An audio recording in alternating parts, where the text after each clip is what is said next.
This is Randy Farris, head basketball coach at the Central Academy of Excellence, coming to you again from Cascade Sports with the Coach's Corner Show. Cascade Sports, of course, is the home of the student athlete. Today we'd like to go over a few different levels of sports here in town and talk a little bit about what's been going on. Coming up real soon, right, the day after Christmas, we have the William Jewell tournament up in Liberty, Missouri.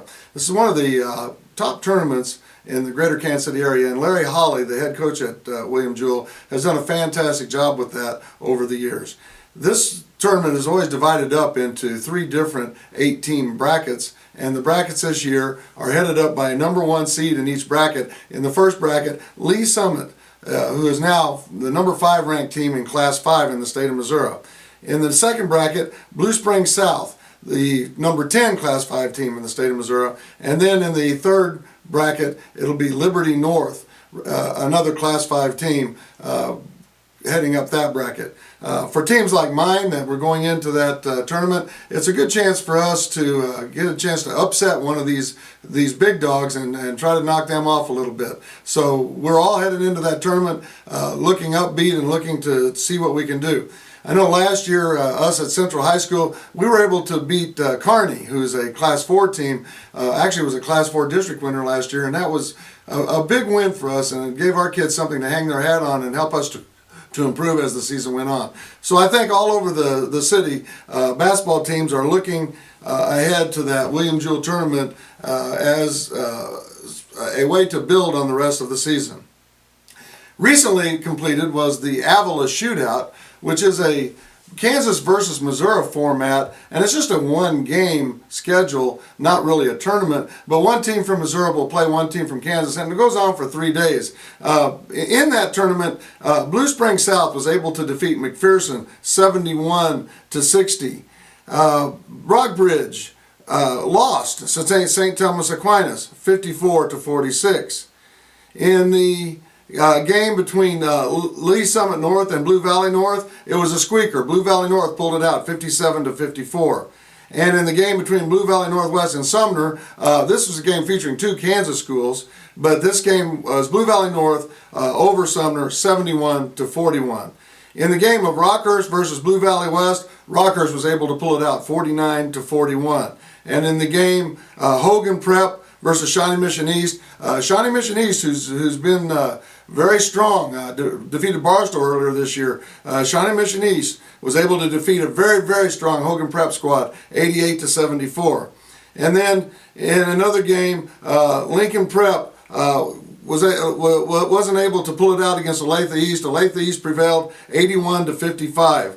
And then Barstow pulled out a 61-40 game over Eudora, and in the final against Raytown South, Bishop Miege 54, Ray South 40. So kind of mixed results between the Missouri and Kansas side there, but that's always a good barometer of where we're going with the who's going to be king of the border this year in the greater Kansas City area. So that's just a little bit about what we've been doing in the high school realm here in the past few weeks. And now I'd like to talk to you a little bit about some college activities that have been going on. And the one thing I want to talk about, which we haven't talked about too much on this program, I'd like to talk to you about a women's program, and that's the University of Missouri Tiger basketball women's program, which recently broke into the top 25 in the AP poll. And it's really a unique team. The final piece to the puzzle for them was the recruiting of a very, very, very sought-after freshman named Lindsay Cunningham.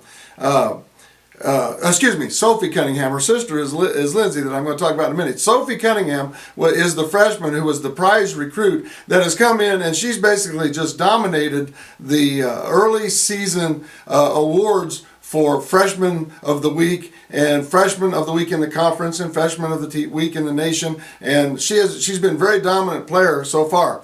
The really interesting thing about Coach Pingerton's squad is she's got 2 sets of sisters on that squad. As I said before, you have Sophie and Lindsay Cunningham. Lindsay's a junior, Sophie's a freshman. And then you have Morgan and Maddie Stock, who are senior twin sisters who played at a very, very strong St. Joseph Academy team 4 years ago that won the state championship in the state of Missouri. The other interesting thing about this team is they have 6 girls from Columbia, Missouri on this team. So not only is it a team that has kept kids in the state, but they've also kept kids in the city. And so those very strong programs in the city have been rated by the local college there, and they've stayed in the state and they've stayed in town. The final interesting thing about this team is Sierra Porter plays on this team, and Sierra Porter is a freshman also from Columbia Rockbridge, and she's from the Porter family, which has a lot of young men that are being recruited all over the country and by the University of Missouri also. So there's a big connection between the town, the Porter family, the Cunninghams, and the Stocks. So it's just a really interesting team to follow, and they're currently undefeated and in the top 25 rankings. At this time, I'd like to let us go to our sponsors to hear a word from them, and then we'll continue with the program after a word. If you find yourself in need of a criminal defense, personal injury, or immigration lawyer, then call the Service Law Offices of Kansas City. You'll get the experience of an attorney who understands your need for aggressive representation. Consultations are free, so call today. Sooner or later, you'll need service. We're back at Coach's Corner from Cascade Sports, and now we're going to talk a little bit about everybody's favorite topic here in town the last few weeks, the Kansas City Chiefs. Been a kind of an amazing run that they've had. Only team in National Football League history to have 8 consecutive wins following 5 consecutive losses. It's really a testament to Coach Andy Reid that he kept that team together and kept believing in them, and then he got them to believe in his system and to stay with it, because you can lose the locker room really quick when you have 5 losses like that. What's happened? They put themselves in a position to really have an effect on the playoffs that's long-lasting and far-reaching. Right now they're the 5th seed, which means they're the top wildcard team. But if they win their final 2 games and Denver Broncos lose either of their final 2 games, by the virtue of the tiebreakers, we win the Western Division of the AFC. That would mean we would get a first-round bye. So there's all sorts of other things that can happen. Other teams losing, other teams winning, us winning both games, us winning one and losing one. A lot of things can happen these next 2 weeks, but it's going to be interesting these next 2 weeks. And the Kansas City Chiefs have just put themselves right back into the conversation for the postseason in the NFL. The other thing that's happened just today for the postseason, we're talking about the Pro Bowl game, which is going to be held January 31st at Aloha Stadium in Honolulu, Hawaii. And we were blessed with some Pro Bowl members, and then we have some people that probably should have been named to it that weren't. The people who we were blessed with is Rookie of the Year candidate, and certainly he probably will be one of the top candidates for Rookie of the Year, cornerback Marcus Peters. With his 6 interceptions, he's basically without peer as a rookie defensive back in the league. And then both of our outside linebackers, the sack kings that we have, that make people happy every Monday when they go to McDonald's and they can get their 2 quarter pounders with cheese because of the sacks. Tamba Hali and Justin Houston were both named. And then tight end Travis Kelce was named to his first Pro Bowl in his career, and he'll be moving on, and he'll be into the Pro Bowl. Now the guys that maybe should have been that weren't, well, let's talk about first Derek Johnson. I think he, just as we have a candidate for Rookie of the Year, I think we have the leading candidate for Comeback Player of the Year. Derek Johnson, in the first game of the year last year, suffered a torn Achilles tendon and did not play another game the rest of the year. He was in rehab the entire year. He was in rehab the first half of the summer. He came back and worked hard in summer camp and in the preseason games. And then he has started every game. And by some measures, he's had the best game of his career following this Achilles tendon rupture. But yet he has been a Pro Bowler in the past, but he has had his best game, and the voters didn't vote him into the Pro Bowl. So you kind of think he was snubbed and overlooked. But here's the thing. We have 4 alternates that were named to the Pro Bowl today also. And Derek Johnson, Dontari Poe, Alex Smith, and Dustin Colquitt are the alternates. And most likely all of them will be appearing in the Super Bowl as people opt out for one reason or another or become injured. And so we'll be very well represented in the Pro Bowl. It's just really too bad that Derek Johnson didn't get a starting nod and wasn't named in the original selections to the Pro Bowl. And finally, I'd like to wrap up today's program, talk about a subject that's really not a pleasant subject to talk about, but something that we do need to think about, and that is the concussion issue.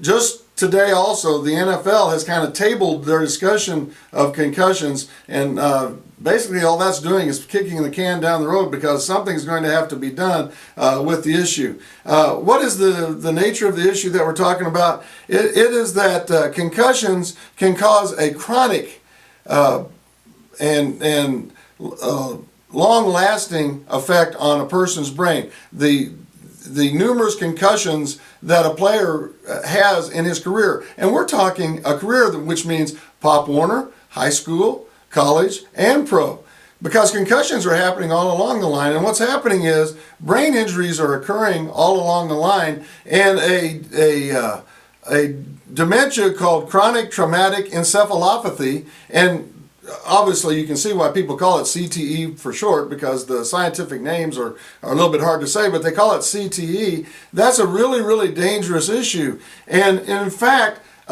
some people have likened the symptoms to those that you get from Alzheimer's disease or Parkinson's disease. And all of us have realized over the years that not just in football, but in boxing and in other sports that where head traumas happen, we've seen people that have exhibited these symptoms that are Parkinson-like or Alzheimer's-like. And so this is an issue which is not going to go away. It's a very difficult issue for the National Football League, though, because they want to think of their sport as being a man's game. A man goes out, it's one-on-one. He's got to hit the other guy. He's got to knock him down. And they don't want to lose that aspect of the game because, you know, as it says in the trailer for the movie Concussion that's out right now with Will Smith, it says, this is a billions of dollars organization that owns a day of the week. They own Sunday. And it's pretty hard to get them to close down Sunday on the issue of concussions. And so this is going to be an ongoing thing that's going to have to be discussed over and over again between the two sides. Oh, actually more than two sides. You have the players, you have the owners, and then you also have the spectators, we the fans. And so something is going to have to happen about the concussions. The NFL has also already done some things about blows to the head and calling penalties and fining players, and then sometimes even ejecting players or having them set out later games. On the college level, they have what's called targeting, and they always replay these hits, and after the replay, if it's determined that targeting has taken place, which means a head-to-head contact, the targeting results in that player receiving a one-game suspension. So I think this will not be the last time that we talk about head trauma on Coach's Corner. And for us that are involved in basketball, it's affected us too. I've had players that have had to sit out until they can go through the concussion protocol and pass the test to come back after they've received a head injury in basketball. So it's not just a few sports that we name here. We've got to be very careful of this head trauma in all sports on all levels. So this is going to wrap it up for today's Coach's Corner, but hopefully you'll join us in the future as we maintain these discussions on the high school, college, and pro level and talk about the important topics of the day, such as head trauma. So this is Randy Farris from Central Academy of Excellence signing off by saying, go hard or go home. I'm IFBB Bikini Pro Cat Williams, and when I'm not working out in the gym, I'm searching the web on Cascade Media and What's Up Kansas City. So make sure you check them out.